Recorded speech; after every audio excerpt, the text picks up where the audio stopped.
വാത്സല്യ മക്കളെ,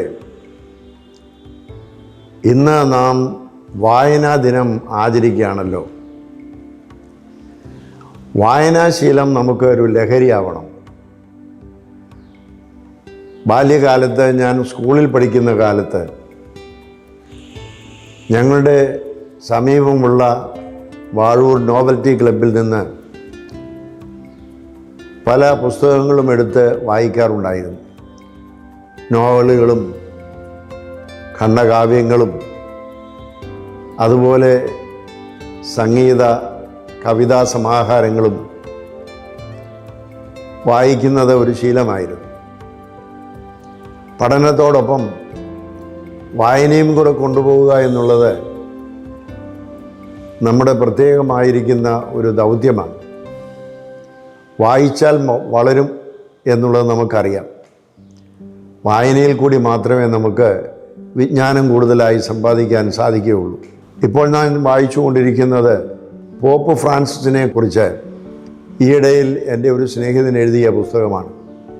ഇംഗ്ലീഷിലാണ്, എങ്കിലും അത് വളരെ ഭംഗിയായിട്ട് ക്രമീകരിച്ച് അദ്ദേഹത്തിൻ്റെ ബാല്യകാലം മുതൽ അദ്ദേഹം കാലം ചെയ്യുന്നവരെയുള്ള എല്ലാ വിശദാംശങ്ങളും അതിലുണ്ട്.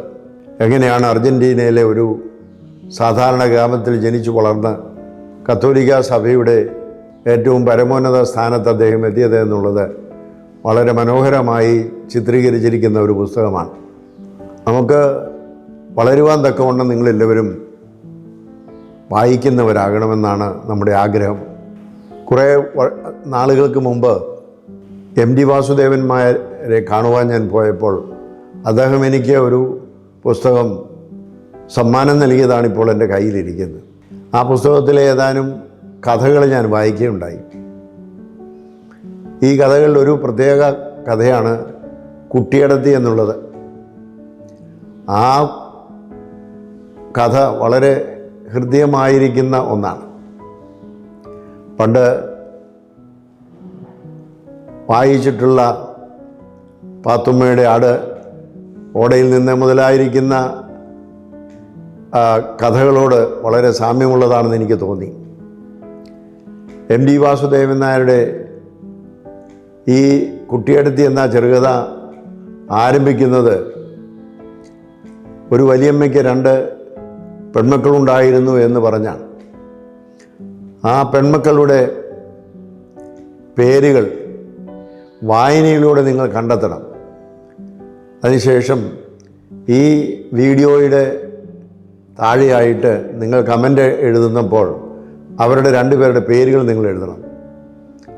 അങ്ങനെ പേരെഴുതി നമുക്ക് ലഭിക്കുന്ന ആളുകൾക്ക് നാം ഒരു സമ്മാനം നൽകുന്നതാണ്.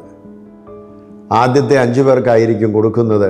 അതുകൊണ്ട് എല്ലാവരും പെട്ടെന്ന് വായിച്ച് അതിന് ഉത്തരം നൽകണം.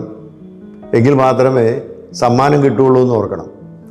അതുകൊണ്ട് വായനാശീലമുള്ളവരാകട്ടെ, ലഹരി മരുന്നുകളുടെ പുറകെ പോകുന്നതിന് പകരം വായന നമുക്കൊരു ലഹരിയാകട്ടെ.